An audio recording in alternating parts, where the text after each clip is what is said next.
Awesome. Yay, we're here. Hey, everybody. Welcome to the Trump Tyranny Tracker. It's a Thursday, June 19th, and welcome to the show. Olga Lautman is here, the creator and author of the Trump Tyranny Tracker, as always. And it's so good to see so many of you joining us. We really love the support you're giving the show and the tracker. Hello, Debbie. Hello, with so many names. I can't even read them. They're coming in so quickly. Hello, everybody. Welcome. Welcome to the show. We got a full lineup of things to talk about today. And they span the entire spectrum of authoritarian creep. We'll take you through everything that's been going on in the last 24 hours, or at least some of what's been going on in the last 24 hours as the authoritarians continue to take hold of America. Did you see Obama's comments, by the way, Olga, yesterday? I missed it. Well, he basically said that, America is dangerously close to an autocracy. He said that what's happening now is um, we're all being tested in some way, and we're going to have to then decide what our commitments are. It'll be uncomfortable for a time, but that's how you know it's a commitment, because you do it when it's hard, not just when it's easy, not just when it's trendy, not just when it's cool. And he really does go on to say that if you follow regularly what is said by those who are in charge of the federal government right now, there's a weak commitment to what we understand, and not just my generation, or at least since World War II, our understanding of how a liberal democracy is supposed to work. Basically, calling them out as saying it's consistent with autocracies is what he's saying, which is what we're doing in our Authoritarianism 101 course. Every Tuesday night at 8 p.m., we're tackling the exact things that Obama's talking about. What are the things that are becoming are the signs of authoritarian creep, and what are the tools that you can use against them? And next week on Tuesday, we've got a very exciting session. It's all about the surveillance, but also about law and order and how that's being implemented by this current regime. Yeah. Next week it's going to be good because we already covered the narrative part, controlling the narrative and information space. We covered the creating the enemies part, and now we're going to go into both building a police state and a surveillance state I'll bring the examples from Russia and what happens there in a typical day and how the state was consolidated. Again, this goes for, back to the Soviet Union, but how in more recent times Putin has consolidated, and really turned it into a police state to the point that, and a surveillance state to the point that you can't even like a post without being arrested. So, this is something Happening in real time here. here. Absolutely. Well, let's get into the Trump Tyranny Tracker for today. It's day 150 of the Trump administration, if you're keeping count, and there's some disturbing developments. Sergio Gore is Trump's personal director in charge of vetting over more than 4,000 executive branch staffers. He's refused to submit the mandatory SF-86 form required for permanent security clearance. Despite holding only interim clearance and wielding immense influence over appointments across the federal government, Gore has resisted the process. He's citing distrust of the deep state and the FBI. The man deciding who gets vetted won't get vetted himself. There's some deep suspicions that he is perhaps operating for, others, not just for Donald Trump, as he's vetting all these individuals that are coming into the Donald Trump administration. This is a shocking story. And he was around the first time around. First of all, Sergio Gore is not his real name. I actually tracked down his real name in Russian press, and he was born in Moscow. So maybe not in Balta, because he was saying he's born in Balta, but that was obviously a lie. So he's a Russian-born guy. Wow. He was born in Moscow. His family migrated, and then from there they came here. And I have his full name, and I started actually doing a deep dive into him. The fact that he doesn't want the FBI or anyone to vet him, frankly, I can understand why. Probably a because reason. he can't even decide where he was born. This is extremely dangerous. He is one that I've had, on the radar for like a decade now. One of these, people behind the scenes who was influential the first time around, and here now he's actually putting people in the government. And the fact that there is no vetting for him and many others with very questionable past, to say the least, The problem. I mean, this is really a problem, and this is something that the U.S. media should really be focused on because, for all we know, we could really have a Russian intelligence agent.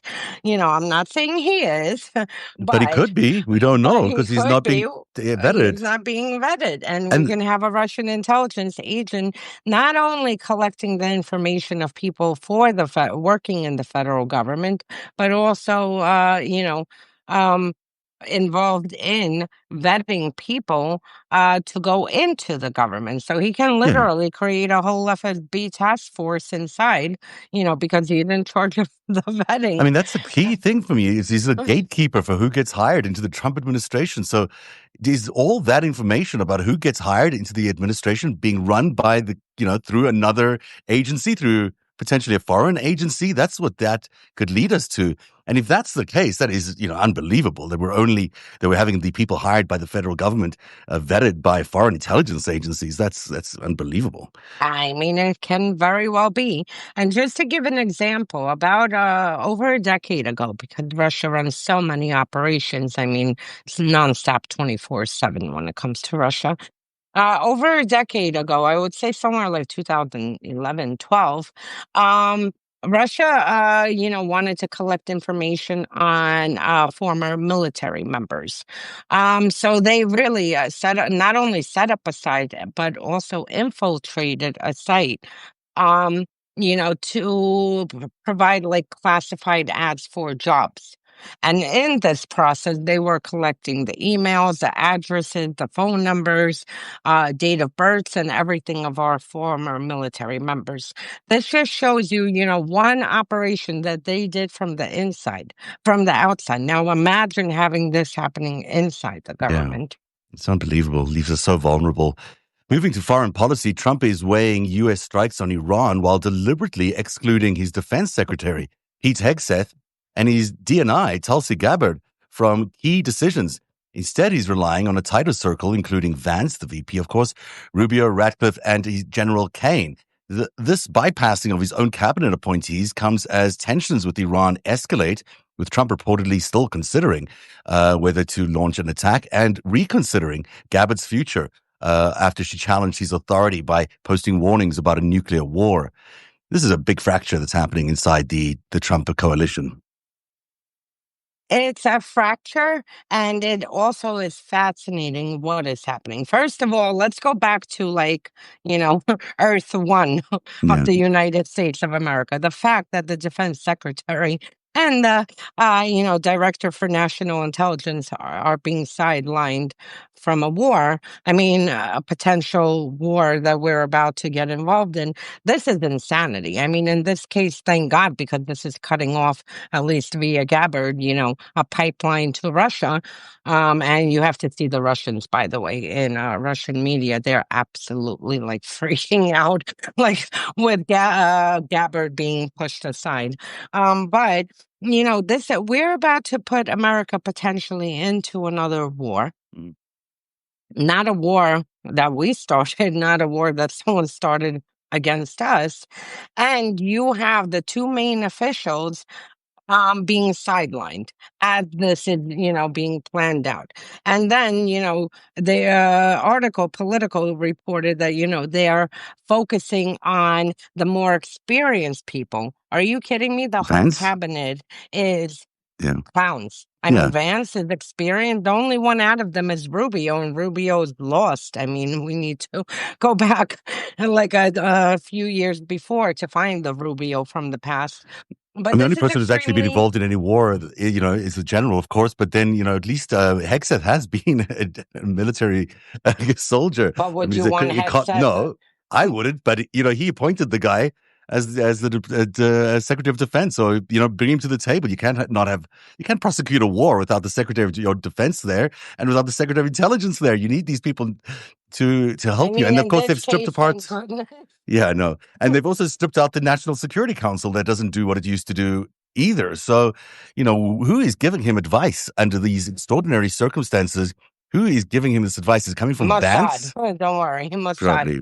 That's who's Probably. giving him advice, not any U.S. official. But the other part of the story that is something that, again, it would be, good for media to zone on is the fact that you had Israeli officials come for a meeting with, Trump officials. She clearly knew about these plans that Israel was preparing to strike. And then she puts out this nuclear war video right after this meeting and 2 days before Israel launched the attacks on Iran. So you have the, it's funny to even say, Director of National Intelligence literally putting out a warning, which she's sending a message to Moscow that, there's something about to happen, because clearly Really. she was communicating with someone. And I mean, I'm shocked that Trump, with his small size brain and that's too busy on corruption and seizing power, that he actually took notice of this video. And this video was, the reason that now she is being pushed out and potentially will be kicked out of the regime. So I mean, that fracture is also showing itself with Ted Cruz and Tucker Carlson's interview that everyone's been talking about. I mean, there really is sort of the Russian wing of the GOP, of the MAGA alliance that is opposed to an attack on Iran in this particular case, and then the rest of them, which seem to be in favor of it, and then that's where the big fault line is happening. can I actually just spend 1 minute on this? Because I Yeah. am glued. I mean, between Russian media, the Russian propagandists, and what's happening in U.S., I've never. So Russia, for those who don't know, I mean, Iran is one of Russia's closest allies, going back to the Soviet Union. If they have one of the closest, I mean, Russia, doesn't have friends, but they are very opportunistic. But in this case, Iran is one of them. Russia does not want any regime change, does not want any war, and is frankly furious right now because you have Israel destroying a lot of military facilities, which is disrupting the shipment from Iran to Russia for their drones and whatnot. And at the same time, Russia is the main one that has been supplying nuclear materials to Iran.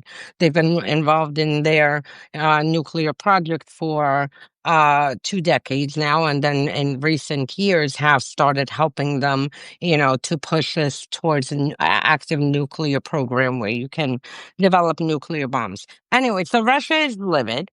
And starting Friday, it was Thursday, I can tell you exactly the time. It was 2:30 in the morning, Thursday going into Friday, US, New York time. Russia suddenly shifted their tone, and literally they sent a message, because it was 9:30 Moscow time, to all their Western shills: get the fuck out right now, and you better stop this war. And all you saw is this information operation shift to attack Trump. And there you had Bannon come out, you had Carlson come out, you have Matt Gaetz come out. He's like right now attacking Iran and Israel and trying to stop this war. Marjorie Taylor Greene, and then all their gray zone, like the like left wing of Yeah. the party, the Matt Blumenthals and the rest of them. Literally, they all got the talking points, and you see the same talking points. On top of the fact that Putin called, Trump on Saturday to allegedly wish a happy birthday. Lev will appreciate this. And I made a joke before. They probably started with like, suka blood. You better freaking stop this war right now.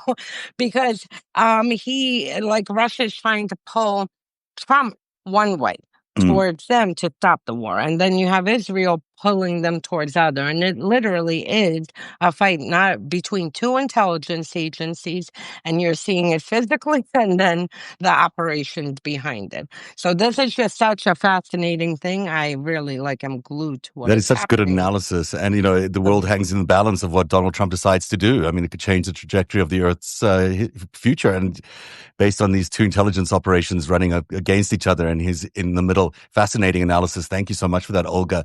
Let's get to the other stories in our Trump Tyranny Tracker today. A coordinated expansion of immigration surveillance is underway on multiple fronts. So The Department of Homeland Security has restricted congressional oversight by requiring 72-hour notice for ICE detention center visits and completely barring lawmakers from field offices.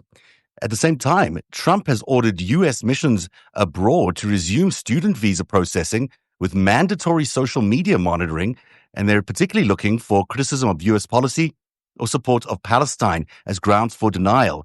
And then California police are also using Flock's AI-powered license plate reader to investigate immigration protesters, not just the people who are being earmarked for deportation, but the protesters, while illegally sharing access with ICE, violating state sanctuary laws. There's a lot there, but this is a crackdown, and we are seeing a surveillance state now.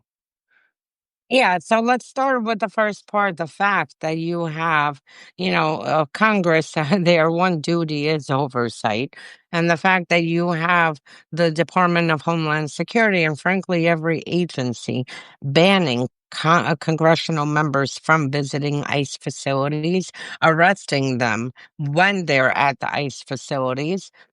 This is absolutely, insane. And I don't understand why this has not like people aren't pushing back against this more because this is Congress's duty. There is a separation, of powers, and this is their duty to go to ICE facilities, one of their duties. And they are supposed to come, present who they are, and be admitted immediately. The fact that this regime doesn't feel like they have to adhere to the policy than the law of allowing these people to go. First of all, we don't even know what is happening in ICE. I mean, they are there to get answers, to find out if there's any kind of due process, which there isn't, being met. And this is their job. And we've Yeah. seen arrest after arrest after arrest and blocking. There were videos floating around several states that Congress members went to ICE facilities and they would just refuse entry. And they're not being allowed. This 72-hour notice is not going to stand up in any court either. It's not 72 hours. You can clean up anything. So obviously, this is not a real allowing these Congress people to do their work. This is standing in the way of this branch of government doing their work, which is vital work for the furtherance of democracy. And this is when you start seeing the erosion of democracy is through things like this. When they can't do their work, then there's no one overseeing anything, and there's no way to examine what's going on. These other events where you've got the immigration protesters being surveilled using license plates, again, such an invasion of privacy and against the First Amendment, where people are allowed to protest and they are allowed to do so, express their free speech. Here you go again, and they're monitoring who these people are by tracking their license plates. It's just breathtakingly how far we've moved. And how long have we been doing this tracker and warning about this? And we mentioned Flock at least on 2 other incidents last month. Yeah. And here you have, we've said over and over that immigrants are a test case. Immigrants, international students, these are test cases. And now you actually see the same surveillance powers, and data that they're fusing together or using certain surveillance mechanisms. Now it is turning on Americans. And this is just the beginning. I mean, this is the plan to turn this into a surveillance state. Yeah. There's a story that I just posted on narrative.org about an Australian student who is also a journalist who covered the original protests at Columbia University. His ordeal is now being revealed in the New Yorker magazine. It is chilling what he went through in the 12 hours that he was interrogated, detained in a cell, a cold cell wearing only a blanket to keep him warm, no food basically except for a cup of noodles. And, ultimately they couldn't find anything on him. So they tried to pin a drug thing on him and ultimately sent him home to back to Australia. I mean, this is a journalist, a Substack journalist, everyone should point out. The first one that I'm aware of that has been deported based on their work on Substack. And to me, when I was reading about they didn't find anything, so they landed up with the drug charges. I just remembered all these cases out of the Kremlin, which is exactly what they do there. They can't find any things you pin on you, they'll pin some drugs on you, and that's how they get you out of the country. This is surveillance gone wild, and a real attack to the free press. In Russia's case, it's opposite. In Russia's case, they plan drugs with 1, 2 arrest people, and two, to take hostages. So in their case, they don't want to get people out of the country. In their case, every time they need to refill their pool of hostages, they find Americans, Westerners, that they can throw some drugs on and then, arrest them and charge them. And same thing they've done. I mean, this is so old, going dropping drugs in apartments of Mhm. journalists, activists, and then using it for arrest. But I mean, it's again, you see them monitoring everything, what people are writing, Mm. what they're posting online.